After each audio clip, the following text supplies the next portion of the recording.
What's up, fellas? In the first video of the day, we're going to be talking about the Toronto Raptors. Y'all been hitting me up on Twitter, asking me to talk about this team, talk about what's going on with them, what they should be doing with their future.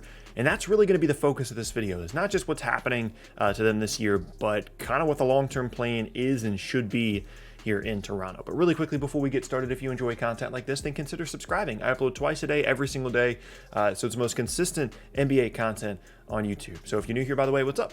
My name is Tucker. You can also leave a like rating on the video as well, and you can check me out at various socials and a Linktree link down in the description below. With those things said, let's talk about the Raptors. It has been a crazy year in the NBA overall, in the world overall. The Raptors specifically, though, have a lot of stuff going on. They've dealt with a lot of different protocol stuff where they've had players missing games where ordinarily they would not. They've been playing in Tampa for their home games. They've dealt with a lot of different injury issues. They've had some frustrations between some players on the coaching staff, namely Pascal Siakam. And they went through this whole trade fiasco of nearly trading Kyle Lowry and then ending up keeping him. They've had a lot of up and down stretches where, the beginning of the year it looked really bad and then they started coming back to form, and then lately things haven't been good.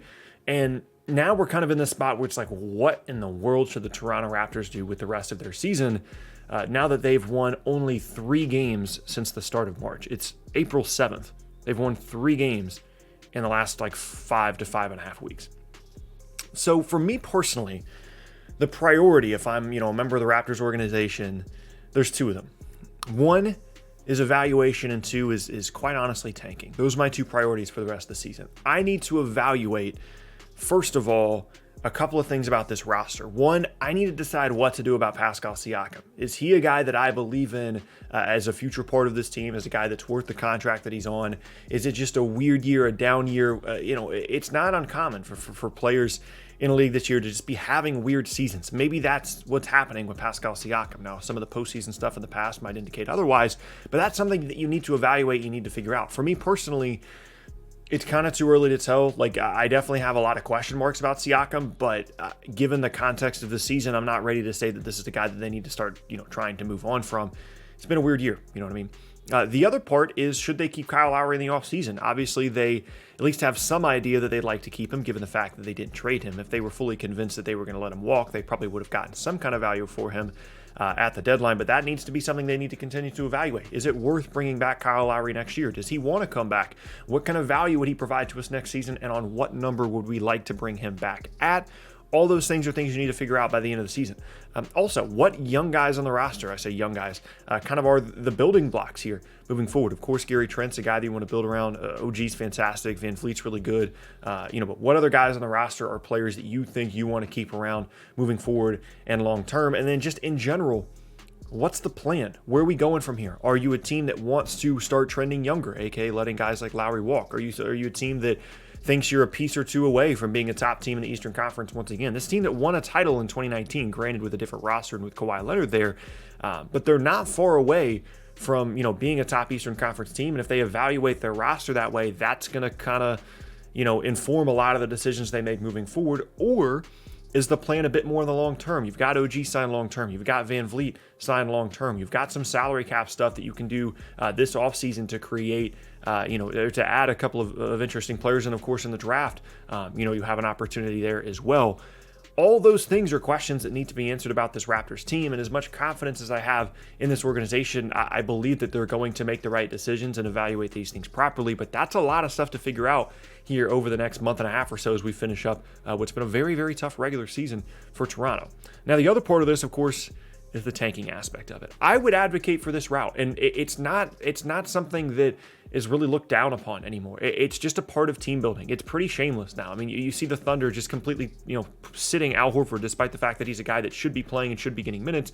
They're just sitting him down and saying, you know what? We've got young guys we want to play, and we want to have a bad record, so just go ahead and go home, Al. You know what I mean? It's not something you really have to hide from too much anymore. And Toronto is going to have an opportunity to rest guys down the stretch, to rest Kyle Lowry, to look at some of the other younger players on this roster, to give Gary Trent a lot of opportunities. And that not only allows for the development of those younger players you're giving those opportunities to, but helps your draft positioning. I think that's probably the easiest way for this Toronto team to kind of level up this roster. It's going to be tough for them to put themselves in a position to have a really good shot at like a top 5 pick, which most draft people agree is kind of where you need to be to get one of the top tier guys in this draft, is somewhere within that top 4, that top 5. But with the way the lottery odds are now, it's not unheard of for a team at 8 or 9 to move up. Just ask New Orleans, just ask Memphis. These are teams that in the past have, the Lakers that in the past have really moved up in the draft as a result of the lottery, and you want to try and give yourself the best chance at that you can, and that means losing games. And I think that would be the strategy for this group. And it's not just because, oh, well, they don't have a ton going on. It's because it's the Raptors. Like, if they get their hands on a high ceiling, high potential young player, I think the sky's the limit for that guy. They have proven an ability over the years to develop young players in a way that allows them to become the best version of themselves. Just look up and down this roster. Look at that 2019 championship roster. These guys know how to develop, and I think Nick Nurse is still one of the better coaches in the league. And if they get their hands on one of these top 4, top 5 guys in this draft class, that changes a lot of things for Toronto, and arguably is the most impactful thing that can happen to them this offseason is getting good lottery luck or just getting a good pick in general in this class. Now, apart from that, as you look at some of the salary cap stuff, we look at the offseason for this group, there's an opportunity to put a couple of things together here, and you could argue that they're in a like Warriors-esque situation from last year where you've got the pieces of a good roster and you just need to, you have one down year, you get a good draft pick, you add some players in the offseason, then you're good again. It hasn't worked out perfectly for Golden State, but it's a similar situation. A team that's good, injury issues, weird year, you have a down year, you get a good draft pick, and then everything's, it's not your typical team drafting in the top 5, right? They have the opportunity to create a lot of cap space if they wanted to. They can decline Baines, they can buy out Rodney Hood, they can not bring back Kyle Lowry, and suddenly they're looking at max space, and that was kind of all the plan. A year and a half ago, unfortunately, the 2021 free agency class has kind of dried up. Giannis, of course, is no longer an option. And so I don't know if I would advocate for that for this group, but again, it just kind of depends on how they evaluate this roster and what they want to work towards. But there's certainly options here, and it begins for me with evaluation and with tanking and trying to get a good pick. There's a scenario here in which we go into next season for Toronto where they have a guy that they feel really good about that they just picked in the top 5. They bring back Lowry on another 1-year deal, or they go out and get some pieces that can help them specifically in the front court for next season.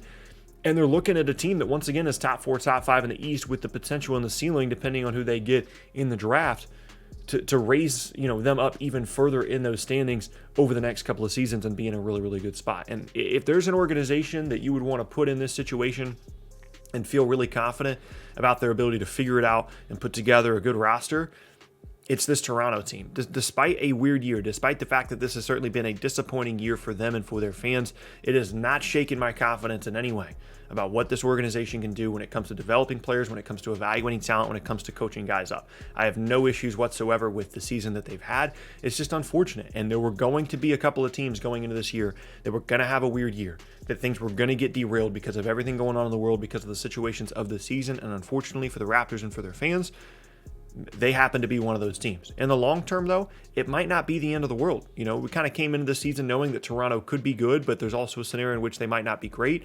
And when that's the case, sometimes you need a reset. Sometimes you need to have a bad season or an okay season and get some good lottery luck, and then you turn things around. Again, you can look at potentially what's happening with the Warriors right now, the Tim Duncan Spurs, the Derrick Rose Bulls. Sometimes all it takes is a bit of lottery luck or a down season on a roster that isn't bad, it's just unlucky, and then you run it back next year and you're good to go.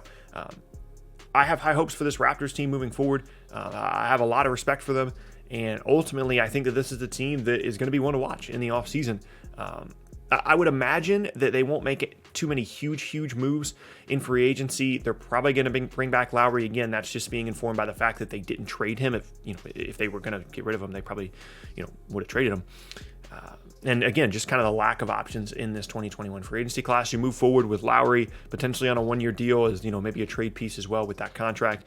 Gary Trent, Van Fleet, OG Anunoby, whatever you think of Siakam, and then go forward from there. I think Siakam is really one of the key evaluation points here. I know there are some Raptors fans that are completely out. There are some that feel like he has been unfairly evaluated. And so we'll just kind of have to wait and see what ends up happening with him. I think it's possible that this guy's like the next Andrew Wiggins, and it's on a huge deal that was clearly a mistake and clearly turns out to be a mistake down the road.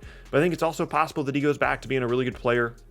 This is a guy that at certain points last year was like borderline MVP conversation type situation from a statistical standpoint. So I'm not counting him out. I don't feel incredibly confident about him, but I do feel confident about the organization as a whole. And I'm honestly rooting for them to get one of these top 5 picks, because I would much rather have, a really good rookie go to a team like Toronto than a team like Sacramento that's probably going to screw it up. So yeah, that's going to be the end of the first video of the day. And I thank you guys very much for watching. Once again, my name is Tucker. If you missed any of my previous videos, then be sure to check out the boxes on screen. Hope you guys have a fantastic rest of your day, and I will see you all next time.